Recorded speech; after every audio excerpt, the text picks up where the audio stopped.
How many of you have seen the movie Good Morning Vietnam? Well, that does wonders for my ego. Probably doesn't hurt my bank account either.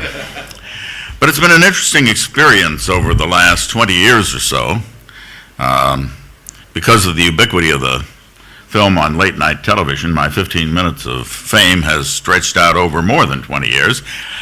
But it's strange because a lot of people know the name, but not many people know the face, which leads to some interesting things happening. For example, I was at a reception last night here in Washington, and they give you these little sticky tags with your name on them. My wife calls them nerd tags. And as I was walking past a group, somebody recognized the name because I heard one person say to the other, "That's the guy they made that movie about, Good Morning Vietnam." The other person said, "No, that can't be him. That guy doesn't look a bit like Robin Williams."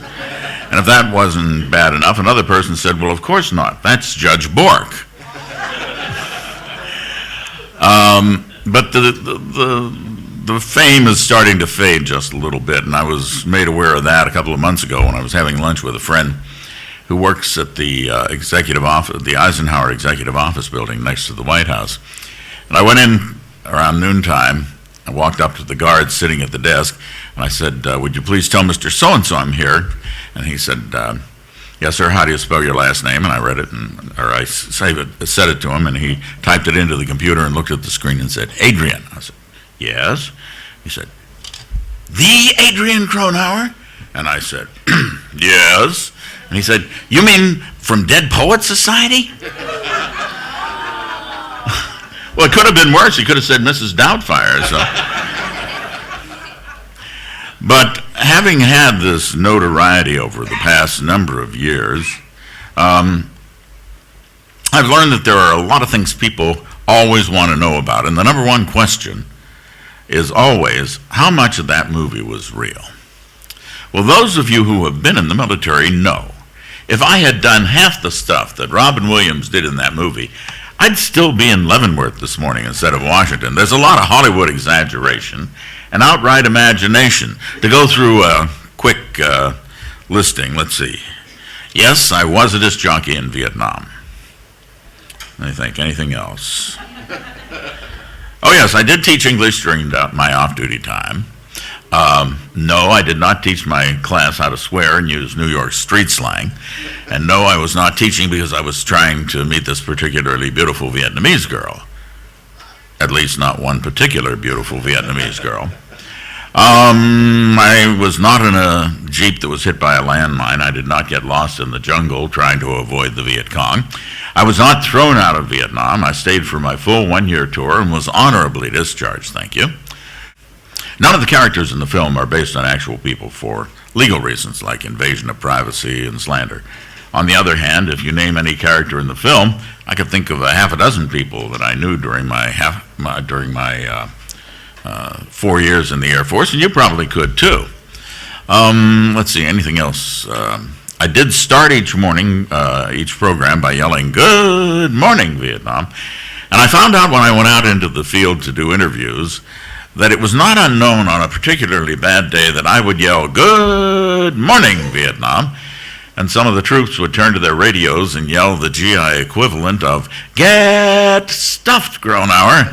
And on one occasion, a guy picked up his M16 and blew away his radio.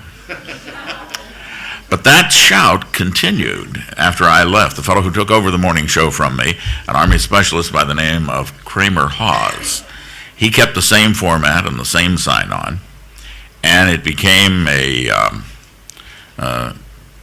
tradition with each subsequent morning man. And now I'll go to a veterans occasion event, and the man will come up to me and say, "Oh, I used to listen to you every morning." "Really? When were you there?"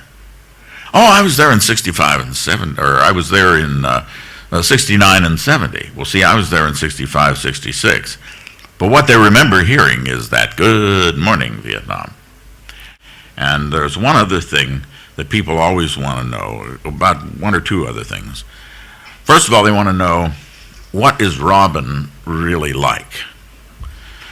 Robin Williams. And my answer is, I don't know. Because he's always on.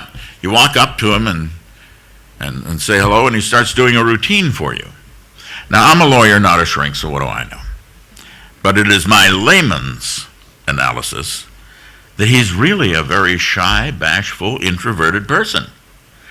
And he does all of these routines and imitations and shtick to build a wall around himself so you can never get through to hurt the real Robin. The only time I've ever seen him let that down is when he was playing with his kids, because they're no threat to him. And people will say, are you as funny as Robin Williams? Well, I've amply demonstrated in the last half hour that I'm nowhere near as funny as Robin. I mean, think about it. If I were half that funny, I'd be out in Hollywood going nanu, nanu, and making $1 million. But in one respect, I think I was a better DJ than Robin. And a perfect example of that is the sign-on. What he did was just a rising crescendo of "Good morning, Vietnam," which is not the way it was really done. In reality, you stress the word good for a very practical reason, because if you're a morning DJ, it's not a matter of if, it's a matter of when. You are going to oversleep. And when that happens, you come tearing into the station at the very last moment, and you're staggering around, half asleep, half dressed. You don't have any records pulled. You don't know where your headphones are. You haven't put in your contact lenses. You don't have any tapes set up. You don't know where it's just chaos. And as you walk through the studio door, you hear the newsman saying, "That's the latest from the Armed Forces Radio Newsroom. Next news in 1 hour." Now you've got to do something. So as you try and pull some records and find your headphones and get things all set up, you turn on the microphone and you say,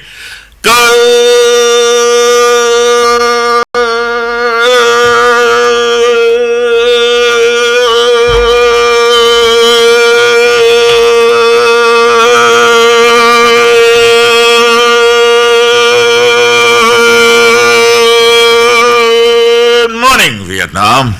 That's the way we really did it. Thank you very much.